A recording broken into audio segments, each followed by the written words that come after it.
Let me bring in my panel. Senator James McGrath, he's a Liberal senator, an LNP senator for Queensland. Better than that, he's a long-time campaigner, campaigned here in Australia, campaign director in Queensland, a federal deputy director, but also he has campaigned in Britain. So this is a format that he understands well. And Renee Valaris, chief political editor at the Courier Mail, who's also a shared host with Sky News Tonight. I'll go to these two guests with me first just to get their top of mind views on what we might expect and what sort of an event with 2 weeks to go we're going to see out of the leaders tonight. James, this is everything as a campaign director you sort of are unprepared for. You don't want to see unscripted moments, but it's the best guide, best gauge, isn't it, to how the leaders are really performing and how the campaigns, I think, whether momentum's with them, whether the preparation's there, whether they know the detail. Oh, totally. And it's actually Scott Morrison's opportunity to shine, and I think he will shine. We saw that on the debate on Monday night. He's across the detail. Shorten isn't across the detail, so it's up to Shorten to really come to the fore and show that he's across it. I don't think he will. I think he'll fall over tonight, and I think the audience will see through that. Queensland, we're the Florida of Australian politics. We're the swing state. We're the most important state in the country. Sorry, rest of Australia, but it's the seats here that will decide who is the next Prime Minister. Look, Renee, that's very true. You can't win Queensland, you can't win an election. Queensland, if it swings, you know, you are in the lodge. And it was the tough ground for Labor at the last election. There was not many inroads made in Queensland. You know it better than anyone. You analyse Queensland politics. How do you think it'll go? Well, there's 30 seats in Queensland, 21 are held by the LNP, and the margins are quite skinny, and that's why they call it Battleground Queensland. And one of the reasons why it is a little bit skinny is because former Prime Minister Malcolm Turnbull whittled away so much of the margin and 14 seats at the last election, LNP, Liberal seats. I think this debate will come down to the detail, like you say. Bill Shorten sometimes gets caught on the detail. I think the audience will be asking about franking credits, negative gearing, climate change, but also jobs and Adani. All right, we'll get into all those issues in a moment. I want to bring in the two hardest working people in politics at the moment. They're on the travelling parties of both leaders. Annalise Nielsen, you've just gone back onto the leader of the opposition's team. Where's he been today? What's been happening with Bill Shorten's campaign? Well, he's been out and about in Victoria, and that's really interesting because it is so critical in this election, and it's going to be a real strong point for them after the state election result in Victoria was so much of a swing against the Liberals. So it's interesting there. He was making this $2 billion announcement about the Metro Tunnel project. There's been criticism that the coalition federally wasn't kicking in enough money for that, and it's piggybacking off what's been a really successful push from Daniel Andrews about big infrastructure projects. People see the scaffolding, they see things happening, so it seems like he's trying to push that as well with these metro tunnels. But of course the narrative was really taken over by this candidate issue with Luke Creasy about him having to resign, and the social media posts. It really did end up dominating the day for the Labor Party. Yeah, we'll get into the campaign woes, the candidate woes a little bit later on. James, you've been with the Prime Minister. What's happened today? Well, very much similar to Bill Shorten. Spent today in Melbourne with a $200 million announcement to reduce waste and to promote recycling. But again, the focus really on the issues of this candidate in the seat of Lyons, held by Labor on 3.8%, who essentially was forced to resign after a new Facebook post emerged following the Facebook posts which she says were doctored, were fake, that were released last night. So she appeared with Scott Morrison yesterday in Tasmania in an awkward situation. That was a focus for Scott Morrison today, facing questions about why it took her so long to leave and also why she was pre-selected in the first place. Yeah, it's interesting. You've got some footage you want to show us? Yes, we have two clips from both Scott Morrison and Bill Shorten today, focusing on their respective dramas that they faced with both the Liberal candidate, Jessica Whelan, and also the Labor candidate, Luke Creasy. These matters were not disclosed to the Liberal Party at the time that she nominated and was endorsed as a candidate. Not only was these contemporary remarks, but then they tried to cover it up. They didn't put their hand up and say, no, this is wrong. They said, what, we got a conspiracy theory of hackers. What our fellow said was he said it 7 years ago when he was 22, and he's clearly regretted and apologised for it. That's not a defence.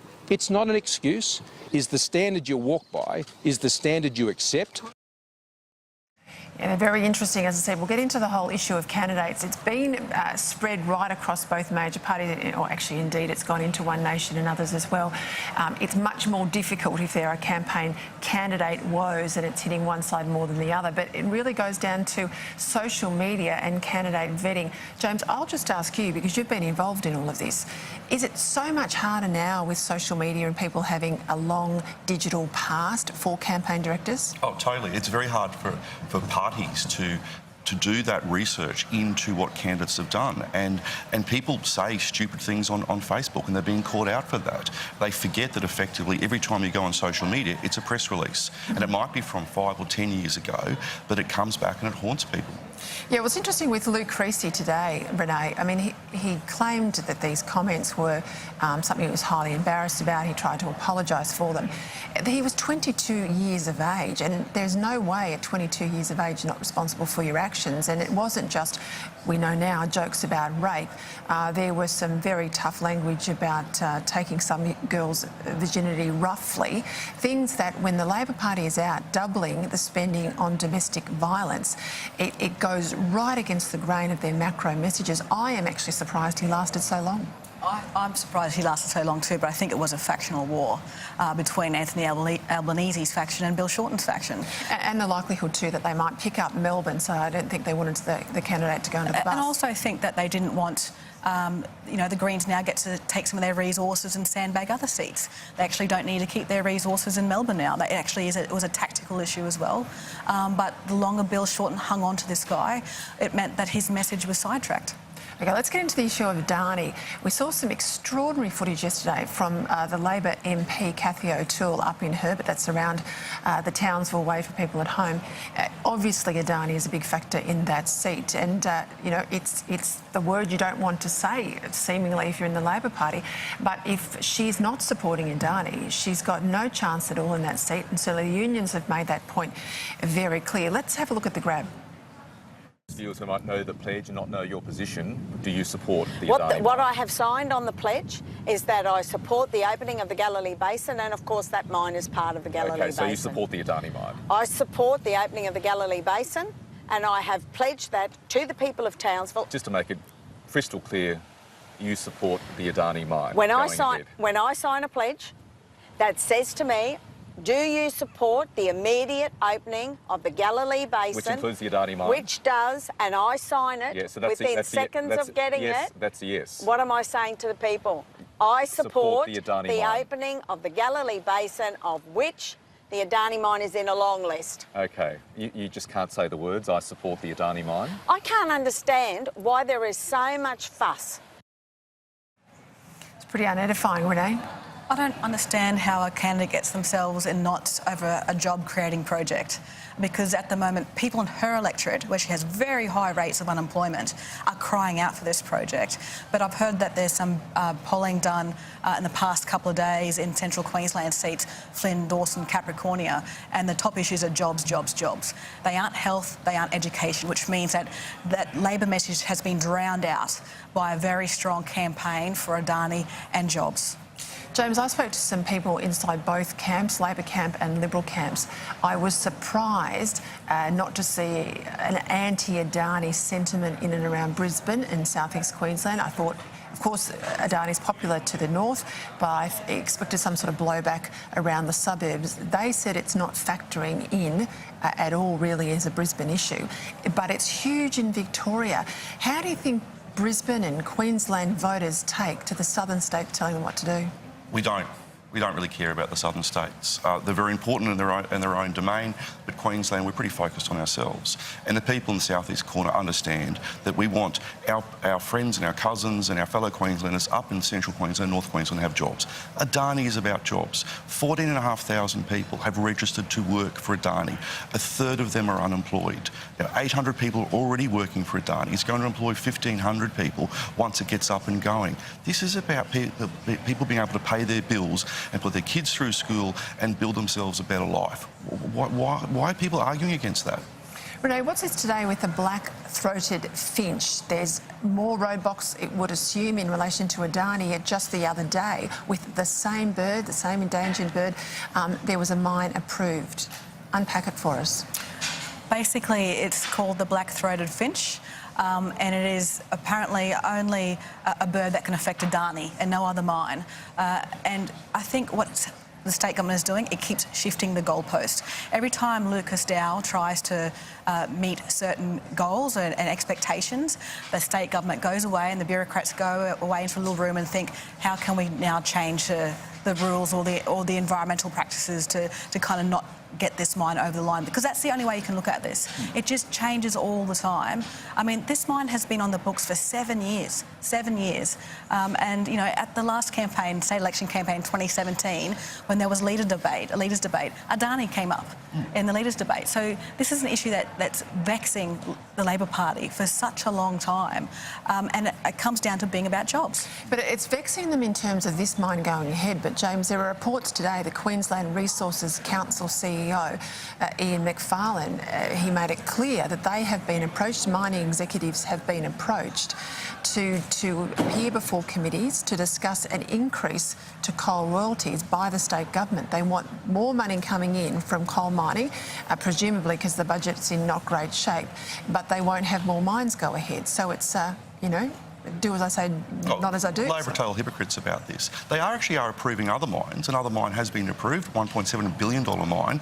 But Adani, for some reason, I don't know what it is. I mean, Tanya Plibersek said you can't trust an Indian company, so there's a little bit of soft racism there that you've seen in some of these campaigns. But yet Labor want royalties to increase because the Queensland budget is spinning out of control. Okay, she also does a couple of things by doing this. Jackie Trad obviously gets to prop up her budget, but she also puts, by increasing royalties, puts more financial pressure on Adani because the profit on thermal coal is only $30 a tonne. And the other thing too is she gets to say to her greenies and West End, hey, I'm taxing them higher. They're polluting more, but don't worry, I'm taxing them for it. All right, I want to move to the issue of third parties in this election. No more state is it more.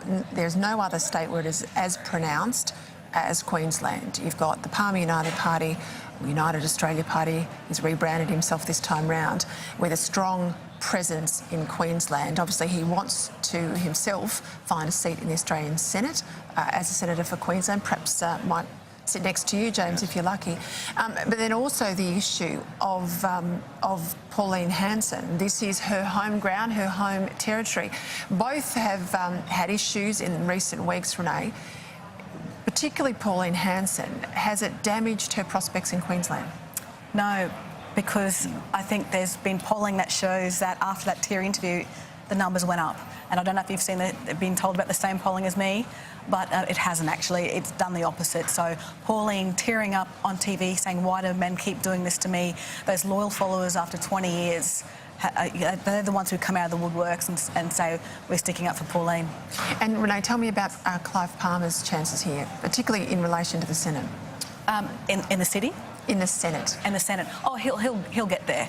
He'll get there. And his preferences will decide many seats in Queensland, especially in Herbert, I'd say, and a few others. I mean, James, you've probably got a good oversight of what's happening since you've seen a little bit more than most. I couldn't possibly comment. Let me just start with Pauline Hanson.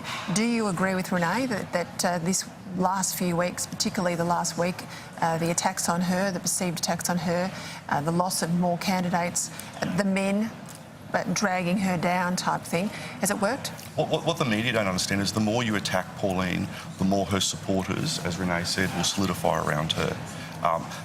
And the danger for us as a government is the higher there is a small party vote, the greater chance of Labor getting in. You look at every time One Nation get a high vote in Queensland, Labor win. It happened in '98, it happened in 2017. So we're going out there saying, don't vote for the minor parties, vote for the Liberal National Party to stop Bill Shorten. Renee, the Courier Mail had a poll today, 1,000 people polled, so a substantial number across 30 electorates, basically about the issues, drilling into the issues. Now, if we remember the last campaign, health was front and centre, particularly going into this last fortnight with the Medicare or Mediscare, whichever way you look at it, material. Now, obviously, I'm putting up there on the screen now some of the some of the top issues in Queensland. The cost of living's there, immigration is there, busting congestion, which is aligned with immigration, public transport improvements, local infrastructure, healthcare is down the list, climate change is there, but so is investment in the environment, which means clean beaches and national parks, that sort of thing. Where would you weight these issues? Are we going to see these issues raised in the room today? Cost of living. It'll come down to cost of living, and that's hard to poll sometimes too because people park that differently. It could be fuel prices, it could be electricity prices, but I think it's cost of living, I think it's jobs, it's about real issues because it's not like Melbourne. It's not where people are swimming around with lots of money that they can think of other issues like refugees or climate change. There will be some people in this room who will raise refugees and climate change, but most Queenslanders are talking about jobs and infrastructure too, getting to work, getting out of their cars sooner. This is why I think Scott Morrison is fighting this election roundabout by roundabout. Is the Palaszczuk government, Renee, positive or negative for Labor? I think she's a drag. She's a drag because we've got infrastructure inertia in this state. Nothing's happening. It's not like Daniel Andrews where he got people to work quicker because he put rail crossings and all that type of stuff. Anastasia is also a ceremonial type of premier. Jackie Trad really is the Premier of the state. They wheel out, I guess, Anastasia Palaszczuk when they feel like they need a good, fluffy news story. You never see her. She hides from the media and she stays in that tower. She comes out very, very rarely. But I think state Labor are a drag because they aren't doing anything. The only things that are happening in Queensland is because of the federal government. And we're putting so much, I call it loot, but so much money is coming here in terms of building the roads, wanting to build dams. It took so long for Rookwood Weir. State Labor just drag the chain there because they're actually philosophically opposed to dams and they don't want to be seen to do anything in terms of the roads that we need to build because Queensland, we still have some highways that follow the Cobb and Co routes and we need to make sure we get proper highways here and that's happening under this government. Well, both leaders are out of state. Victorian Bill Shorten, New South Welshman Scott Morrison, Renee. What do they need to do tonight to win over a Queensland very parochial audience here in Brisbane? I think Scott Morrison has won over Queensland, to be honest. Malcolm Turnbull did not. I mean, the further Malcolm got away from Brisbane, the electorate of Brisbane, the further his numbers seem to deteriorate. And that's why I think there is a lot more marginal seats in Queensland. And if they hang on to those seats in Capricornia, Flynn and Dawson, it is actually because of Scott Morrison and really good quality candidates in Michelle Landry. And I know George Christensen has his issues, but it's not because of Michael McCormack. It is because they relate to Scott Morrison. Yeah, Scott Morrison, when he first came to Queensland as Prime Minister, he went out to Quilpie, went out to the drought-affected Quilpie Shire, met the Mayor, Stuart McKenzie there. He didn't put on one of those plastic Akubras. He put on a daggy dad cap. And that just sends such a strong message, especially to rural and regional Queensland, that he's himself, he wasn't being fake. And Queenslanders can spot a fake. And so that's why Shorten is going to, I think, fall over and why Scott Morrison get through, because it's a genuine thing. That's why he's got so much energy. And that's why he uses Chloe so much. And if you notice that, and this is going to be one of Bill Shorten's biggest problems, when he does a press conference, he's got wingmen and women all over the shop. In a debate, it's just you and the audience, and you're looking straight at them, there's no one to turn to. Yeah, just on that point, Bill Shorten is very authentic, though. We know that he's practiced in these forums, Renee. Can he win over the audience tonight? What does he need to do to win? Yes, he can win over the audience. It depends on what kind of, I guess, is he going to be across his detail? Who's in the audience? I mean, they say they're undecided voters. We'll take them at their word. But it's going to be on there's certain people who are in this crowd, what they want to talk about. But I think Bill's got a lot of policies that will irk a lot of people in this room, especially the demographics that we might see here tonight. And that comes down to franking credit, so my superannuation, how am I going to retire now? It could be those questions, but also, on trust.